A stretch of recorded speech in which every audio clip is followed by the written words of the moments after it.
तक जो हम क्वेश्चन करते हुए आए हैं उसमें होता ये था कि एक आपका डिपेंडेंट वेरिएबल था और दो आपके इंडिपेंडेंट वेरिएबल थे। लेकिन इस क्वेश्चन में आप देख सकते हैं तीन आपके इंडिपेंडेंट वेरिएबल हैं x1, x2 एंड x3। और यहाँ पर p1 का मतलब है कि z का यहाँ पे partially differentiation with respect to x1, p2 का मतलब with respect to x2 and p3 का मतलब विद रेस्पेक्ट टू यहाँ पर x3। तो ये भी आपकी एक लैग्रांजे जो इक्वेशन है जहाँ पर कि कैपिटल P1 स्मॉल p1 का कोफिशिएंट है, कैपिटल P2 स्मॉल p2 का कोफिशिएंट है और कैपिटल P3 स्मॉल p3 का कोफिशिएंट है और बाकी जो बचा हुआ वो आपका होता है Q। तो जैसे हमने पीछे किया था उसी तरह से इस क्वेश्चन को भी करना है। यहाँ पर अगर आपको यहाँ पे दो से ज़्यादा इंडिपेंडेंट वेरिएबल दिख जाए तो इस तरह से आपको यहाँ पे करना है।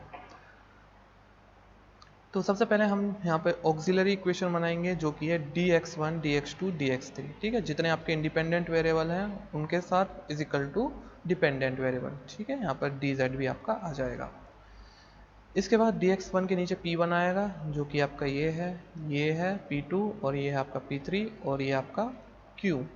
इस q को इधर ले जाएंगे आप राइट हैंड साइड तो माइनस साइन के साथ आएगा, तो q की वैल्यू आपकी हो जाएगी माइनस x1 x2 और x3 जो कि मैंने यहाँ पर लिख दिया है। तो इस तरह से आपको ये क्वेश्चन करना है। अब बाकी आगे का प्रोसीजर वही है जो हम ऊपर करते हुए आए हैं। तो मैं क्या करूँगा, इन दोनों इक्वेशन को यहाँ पर लूँगा। यहाँ पे हम कोई मल्टीप्लायर का यूज़ नहीं करेंगे। ठीक है, इन दोनों का यूज़ करूँगा। इन दोनों को यहाँ पे मैंने इस तरह से लिख लिया है और x3 को x3 से यहाँ पर काट देंगे। ठीक है, ये d नहीं है, नीचे x1 और x3।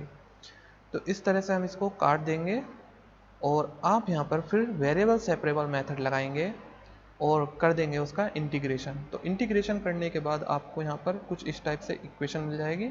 इसको c1 डैश मान लीजिए। ठीक है, और 2c1 डैश आपका क्या होगा, क्योंकि यहाँ पे दो कांस्टेंट है उनका प्रोडक्ट हम एक तीसरा कांस्टेंट मान लेते हैं c1। तो यहाँ पर ये आपका क्या हो जाएगा c1, और c1 की वैल्यू कितनी है यहाँ पर x1 का स्क्वायर माइनस x2 का स्क्वायर।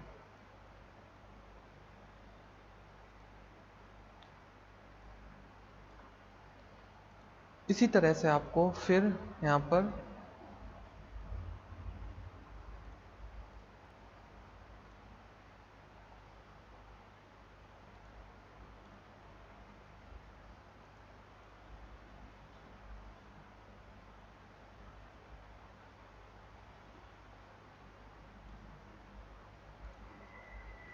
इस बार आपको इन दोनों इक्वेशन को लेकर चलना है। ठीक है, ये मल्टीप्लायर नहीं लिखना।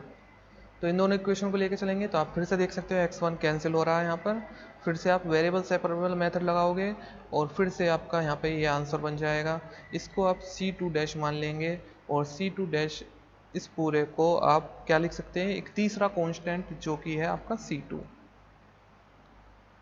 इसी तरह से आप इस बार आप क्या करोगे, क्योंकि आपके यहाँ पे इंडिपेंडेंट वेरिएबल तीन है तो तीन सॉल्यूशन चाहिए। जब आपके इंडिपेंडेंट वेरिएबल दो होते हैं तब आपको दो सॉल्यूशन चाहिए होते हैं।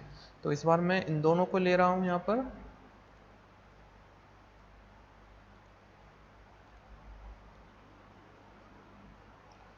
इन दोनों को लिया तो आप देख सकते हैं x2 x3 कैंसिल आउट हो रहे हैं। फिर से हम वेरिएबल सेपरेबल मेथड लगाएंगे तो आपको ये मिल जाएगा। ठीक है, c3 की वैल्यू यहाँ से आ जाएगी आपकी x1 का square plus 2z is equal to c3, और यहाँ पर आपका c2 की वैल्यू आएगी x2 का स्क्वायर माइनस x3 का square is equal to c2। अब आपको अगर जर्नल सॉल्यूशन चाहिए तो आप क्या करोगे, जैसे कि मैं आपको पहले बता चुका हूँ fc1 c2 c3, और c1 की वैल्यू ये रही, c2 की ये रही और c3 की ये रही। इन तीनों को यहाँ पे रख लेंगे तो आपका यहाँ पर क्वेश्चन ये कंप्लीट हो जाएगा। तो इस तरह से आपको ये क्वेश्चन करना था। अगर आपको चार भी यहाँ पर वेरिएबल इंडिपेंडेंट वेरिएबल दिख जाए तो फिर आपको उसको इसी तरह से करना होगा। फिर आपके यहाँ पर जो सॉल्यूशन निकलेंगे 4 होंगे। अब नेक्स्ट क्वेश्चन है इंटीग्रल सरफेस ऑफ इक्वेशन। यहाँ पे एक इक्वेशन दी गई है पासिंग थ्रू द कर्व। ये सरफेस जो है इंटीग्रल सरफेस है, ये पास कहाँ से हो रही है, इस कर्व से। ठीक है, तो सबसे पहले हम क्या करेंगे, आप देख सकते हैं क्योंकि एक लैग्रांज इक्वेशन है तो उसी के यहाँ पे मेथड से हम सॉल्व करेंगे उसको। तो ये आपकी पूरी वैल्यू क्या हो जाएगी, कैपिटल P।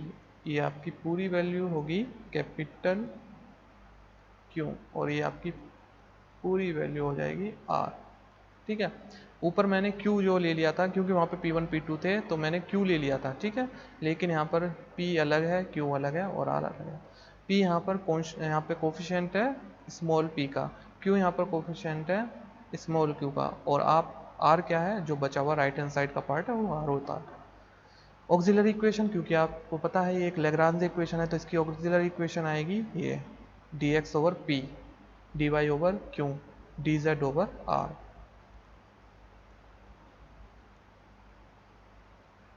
अब यहाँ पर हम मल्टीप्लायर का यूज़ करेंगे, तो आप यहाँ पे लिखेंगे यूजिंग मल्टीप्लायर x 1 - 1 0।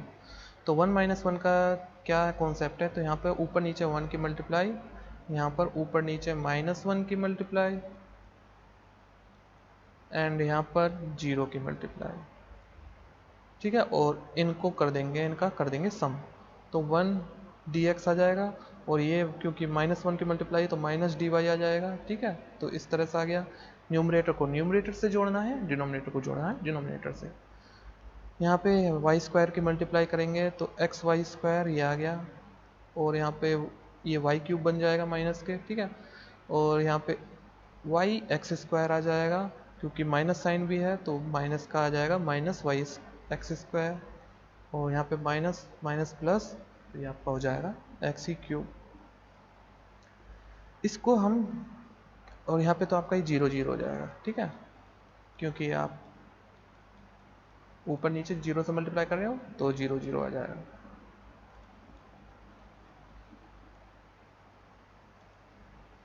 अब ये इक्वेशन बन गई यहाँ पर। अब इसको हम इन तीनों में से किसी के भी बराबर रख सकते हैं, लेकिन हम उसके बराबर में रखेंगे कि हमारा इंटीग्रेशन आसानी से हो जाए। तो हम क्या करेंगे, इसको मैंने तीसरे के बराबर रख दिया, मतलब D Z over X square plus Y square bracket close Z, तो इसके बराबर रख दिया। ऐसा क्यों किया, क्योंकि अगर आप इसके फैक्टर करोगे तो फैक्टर आपके ये आएंगे X minus Y X square plus Y square. तो यहाँ पे होगा क्या, X square plus Y square cancel out हो जाएगा दोनों से, और आपका बचेगा एक्स माइनस वाई और यहाँ पर इधर जेड। तो कुल मिला के आपको यहाँ पर ये इक्वेशन मिलने वाली है। ठीक है, अब x माइनस वाई को आप मान लोगे t। ठीक है, जब इसको t मान लोगे तो जाहिर सी बात है ऊपर आपका जो बन जाएगा वो dt होगा, dt। तो dt ओवर t, इसका इंटीग्रेशन क्या होगा, आपको पता है log t होगा 1/t का, और t की वैल्यू वापस से रख देंगे x माइनस वाई तो ये आ जाएगा। इधर 1/z का आप जानते हैं log z होता है प्लस कॉन्स्टेंट, log में ले लेंगे उसको भी हम। फिर हम यहाँ पे log की प्रॉपर्टी लगाएंगे, तो ये आपका क्योंकि प्लस में है दोनों लोग तो इनके जो अंदर के टर्म हैं वो मल्टीप्लाई में आ जाएंगी, और फिर log से log कैंसिल हो जाएगा दोनों तरफ, तो आपका यहाँ पे बचेगा x minus Y is equal to Z C one.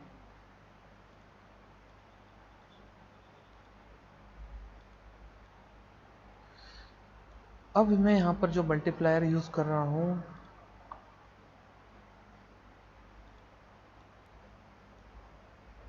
ठीक है, इस बार मैंने कोई मल्टीप्लायर यूज़ नहीं करे हैं। ठीक है, मैंने ये दोनों इक्वेशन को ले लिया। ठीक है, इन दोनों इक्वेशन को यहाँ पे इस तरह से ले लिया है, और मैंने क्या किया है, जो नीचे जैसे कि यहाँ पे y माइनस एक्स है तो ऊपर नीचे मैंने माइनस, यहाँ माइनस साइन से मल्टीप्लाई कर दिया तो माइनस डी वाई, और यहाँ पे माइनस जो आया था यहाँ पे भी माइनस से मल्टीप्लाई किया और यहाँ पे भी माइनस से, तो माइनस अंदर जाके क्या हो जाएगा, ये साइन चेंज कर देगा तो आपका आ जाएगा x प्लस वाई। ठीक है, तो ये आपको इस तरह से इक्वेशन मिल जाएगी। ऐसा मैंने क्यों किया, क्योंकि आप देख सकते हैं इधर x माइनस वाई है और इधर भी x माइनस वाई बनाने के लिए हमें माइनस साइन की मल्टीप्लाई करनी होगी, तो ये दोनों कैंसिल आउट और अब आप वेरिएबल सेपरेबल मेथड लगाइए यहाँ पर, तो आपका इंटीग्रेशन ऑफ एक्स स्क्वायर और minus integration of Y square, तो इनका इंटीग्रेशन करेंगे तो आपका आ जाएगा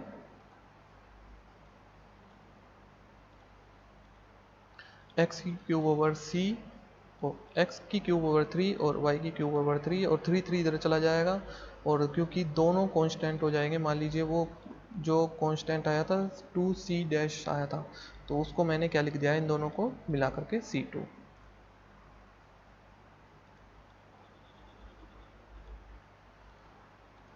अब आपको यहाँ पे पैरामेट्रिक इक्वेशन निकालनी है। पैरामेट्रिक इक्वेशन क्या है, देखिए मैंने यहाँ पर जो पैरामेट्रिक इक्वेशन ली है, x is equal to A square T, Y is equal to 0 और z is equal to A over T.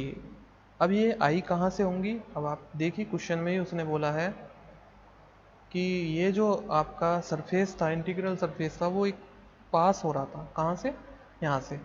तो अगर आप इसकी पैरामेट्रिक इक्वेशन देखो तो यही आपको मिलेंगी, ठीक है। इसमें आप ये x y z की वैल्यू अगर यहाँ पे रखोगे इसके अंदर, तो आप देखोगे कि y तो 0 हो जाएगा, तो इसकी मैंने यहाँ पे पैरामेट्रिक इक्वेशन में y इजिकल टू 0 लिया है, और x is equal to A square T और z is equal to A T, A upon T, तो अगर इसमें रखेंगे तो आपको ये इक्वेशन को सेटिस्फाई कर जाएगा। तो ये इसकी पैरामेट्रिक इक्वेशन है। अब आप क्या करोगे, इसमें ये वैल्यू को रख दोगे, तो y इजिकल टू 0 रखिए तो 0 आ जाएगा, ठीक है। और x is equal to A square T रखिए तो ए स्क्वायर टी आ जाएगा, माइनस 0, z की वैल्यू क्या है, ए ओवर टी इंटू C1, तो यहाँ पर आपका ये बन के आ जाएगा। ये इक्वेशन को मैंने यहाँ पर ही लिख दिया है। अब आप देख सकते हैं दोनों तरफ से यहाँ पर कैंसिल हो जाएगा, ये a और t को इधर t से मल्टीप्लाई कर देंगे तो आपका आ जाएगा ये t, यहाँ पर t स्क्वायर। और ये पैरामेट्रिक इक्वेशन को इसमें रखोगे तो आपका यहाँ पे भी y इजिकल टू 0 हो जाएगा, ये 0 हो जाएगा, तो x की क्यूब मतलब x तो आपका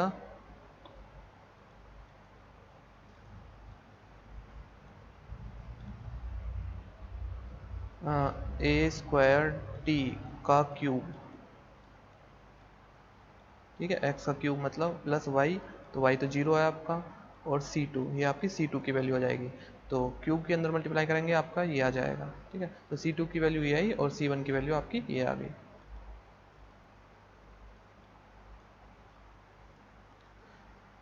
अब यहाँ पे आप क्या करोगे, दोनों में से t को एलिमिनेट कर दोगे, तो t को एलिमिनेट करने के बाद आपके पास ये यहाँ पर आ जाएगा। अब आप यहाँ पर C1 की वैल्यू रख दीजिए और C2 की वैल्यू रख दीजिए, तो C1 की वैल्यू ये रही आपकी और C2 की वैल्यू ये रही। इन दोनों को रखने के बाद आपका जो है आंसर ये आ जाएगा। तो यहाँ पर कुछ क्वेश्चन है प्रैक्टिस के लिए, ये सारी लैग्रांज इक्वेशन है, और जैसे मैं ऊपर करके आया था आपको सेम उसी तरह से ये सारी इक्वेशन को सॉल्व करना है।